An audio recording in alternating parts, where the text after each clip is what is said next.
नमस्कार। अक्सर मेरे से जो क्वेश्चंस मेरे व्यूअर्स पूछते हैं वो ये पूछते हैं कि आज जब इस दौर में कहीं ना कहीं पे बहुत सी बातें हो रही हैं इम्यून सिस्टम को प्रमोट करने के लिए, और कहीं ना कहीं पे हर चैनल के माध्यम से, हमारे चैनल के माध्यम से भी होम रेमेडीज़ के बारे में बताया जा रहा है कि इस प्रकार से किचन में सही से इस्तेमाल किया जाए, ये पर्टिकुलर हल्दी ली जाए, काली मिर्च ली जाए, अलग अलग प्रकार की जानकारियाँ आज दी जा रही हैं, जो सारी जानकारियाँ बढ़िया भी हैं। बट बड़ी बार जो है वो व्यूअर्स मुझसे ये पूछते हैं, डिस्कस करने का प्रयास करते हैं कि अगर हम कोई कम्बिनेशन लेना चाहें, क्योंकि देखिए आज हम उस भागदौड़ बड़े जीवन में हैं, भला ही हम आज अपने घरों में भी हैं, लेकिन घरों में हमें बहुत वर्क करना पड़ रहा है। वो फिजिकल वर्क जो हमारे डोमेस्टिक हेल्प होते थे वो करते थे, आज मेजॉरिटी लोग कर रहे हैं। तो उस समय में जब रूटीन में वो सारी चीज़ें कर पाना जो गाइड की जा रही हैं संभव नहीं है, तो चॉइस क्या है? तो वहाँ मैं एक ऐसे कम्बिनेशन के बारे में आपको बताना चाहूँगा जो पिछले कई सालों से हम इस्तेमाल कर रहे हैं अलग अलग प्रकार की वायरल इन्फेक्शंस में, और बहुत बढ़िया लाभ देता है ये। इस कम्बिनेशन के बारे में आपके साथ कुछ डिस्कस करना चाहूँगा। इसका नाम इम्यूनो है। जी हाँ, जिसका नाम ही इम्यूनो है। तो इम्यूनो की जब मैं बात करता हूँ, इसके मेजर इंग्रेडिएंट्स की जब मैं बात करता हूँ, तो सबसे मेजर इंग्रेडिएंट इसमें है गिलोय। गिलोय जिसे टाइनोस्पोरा कार्डिफोलिया बोला जाता है, जो आज के युग में अगर मैं बात करता हूँ तो one of the most famous herbs for promoting immunity बन चुका है।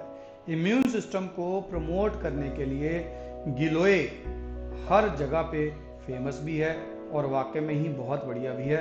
तो सबसे अधिक क्वांटिटी इम्यूनोनिरोगम्स में गिलोय के घन सत्व की, गिलोय की एक्सट्रैक्ट की इस्तेमाल की गई है। इसके बाद सेकंड हर्ब आ जाती है तुलसी, जिसे कि ऑसिमम सैंक्टम भी बोला जाता है। तुलसी जिसे कि माता के समान पूजा जाता है। एक समय था हर घर के आंगन की शोभा तुलसी का पौधा बढ़ाया करता था और इसकी पूजा की जाती थी। तुलसी में बहुत से औषधीय गुण हैं, एंटी डिप्रेसेंट भी ये है, लेकिन एक बहुत बड़ा गुण है कि एंटीवायरल, एंटीबैक्टीरियल भी ये पौधा है और बहुत सी बीमारियों से बचाता है। तुलसी का एक्सट्रैक्ट भी हमने इसमें इस्तेमाल किया है। तीसरा इसके बाद आ जाता है नीम, जिसे कि एज़ोडिरेक्टिका इंडिका भी बोला जाता है। नीम की जब हम बात करते हैं तो नीम इतना फेमस पौधा है भारतवर्ष में संपूर्ण कि बहुत सी स्किन प्रॉब्लम्स में, बहुत सी अन्य प्रॉब्लम्स में नीम का इस्तेमाल किया जाता है। जो एंटी मलेरियल दवाइयाँ हैं जैसे कुनीन, कहीं ना कहीं पे इनका जो बेसिक डेरिवेटिव है वो नीम ही है। आज जब दुनिया ये कह रही है कि हाइड्रोक्सी क्लोरोक्विन जो है वो प्रोटेक्टिव साबित हो रही है वायरल इन्फेक्शंस के अगेंस्ट, तो कहीं ना कहीं हमें नीम को अधिक इस्तेमाल करना चाहिए। नीम का इस्तेमाल अपनी जीवन शैली में बढ़ा देना चाहिए। तो हम पिछले कई सालों से इम्यूनो में नीम का एक्सट्रैक्ट भी यूज़ कर रहे हैं। इसकी अगली हर्ब आ जाती है मुलेठी, जिसे कि ग्लिसराइजा ग्लैब्रा भी कहा गया है। मुलेठी की जब हम बात कर रहे हैं, मुलेठी आयुर्वेद में मेध्य रसायन के अंतर्गत भी आती है, अर्थात इंटेलेक्ट को बढ़ाती है।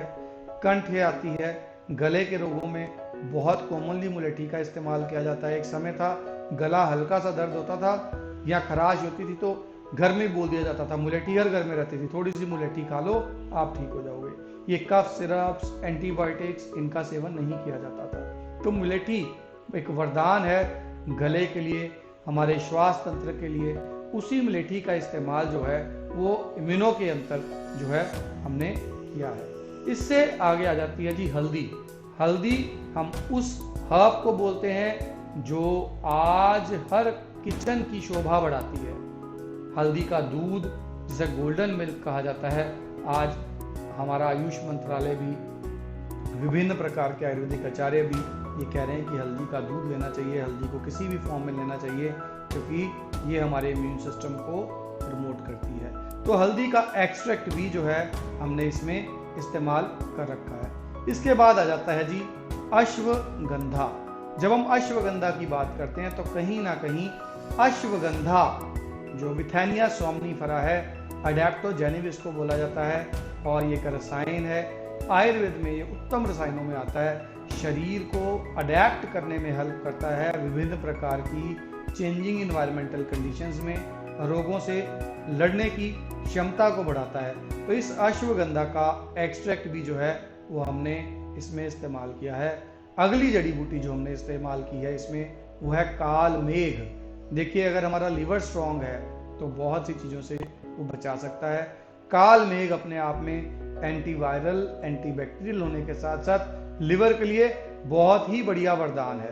तो काल मेघ का इस्तेमाल भी हमने इसमें एक अच्छी क्वांटिटी में एक्सट्रैक्ट के फॉर्म में किया है। इससे अगली हर्ब जो इसमें इस्तेमाल की है उसका नाम है कुटकी। कुटकी एक ऐसी हर्ब है जो जॉन्डिस में भी इस्तेमाल की जाती है, लिवर के लिए वरदान है, अगेन बहुत ही बढ़िया एंटीवायरल है। तो कुटकी का सेवन भी एक्सट्रैक्ट के फॉर्म में हमने इसमें किया है। Last but not the least, आंवला। आंवला जिसे कि इंडियन गोसबेरी बोला जाता है, एम्बेलिका ऑफिसिनालिस बोला जाता है। आचार्य चरक ने एक पूरा अध्याय आंवले के ऊपर अपनी चरक संहिता में दिया है, क्योंकि आंवला ये कहा जाता है कि जीवन की रक्षा करता है, इम्यून सिस्टम को प्रमोट करता है, रिचेस्ट सोर्स है विटामिन सी का। तो आंवले के फ्रूट को भी एक्सट्रैक्ट के फॉर्म में हमने इम्यूनो के अंदर डाला है। आज जितनी जड़ी बूटियों की हमने बात की, ऐसा नहीं है इन जड़ी बूटियों को फ्रेश फॉर्म में नहीं लिया जा सकता, बट कहीं ना कहीं पे इन सारी जड़ी बूटियों को एक ही स्थान पे अवेलेबल करवा पाना टफ है।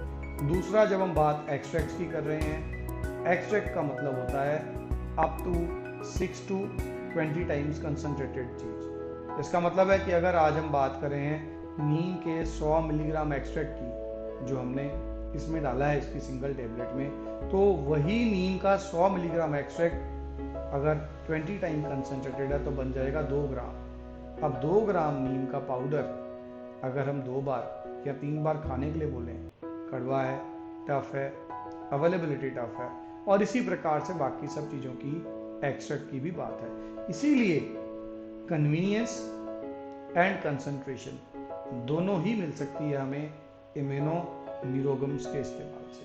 तो इसका जो मेजर इस्तेमाल मैं आपको बताना चाहूँगा वही है कि हमें इम्यूनो का यूज़ करना है इस समय पर भी और हर समय पे, ताकि हम सक्षम रहें सब प्रकार की वायरल इन्फेक्शन से फाइट करने के लिए। इस समय पे और हर समय पे हमें इम्यूनो का इस्तेमाल करना चाहिए ताकि हम सक्षम रहें, अधिक पोटेंशिएटेड रहें अलग अलग प्रकार की वायरल इन्फेक्शंस के साथ फाइट करने के लिए।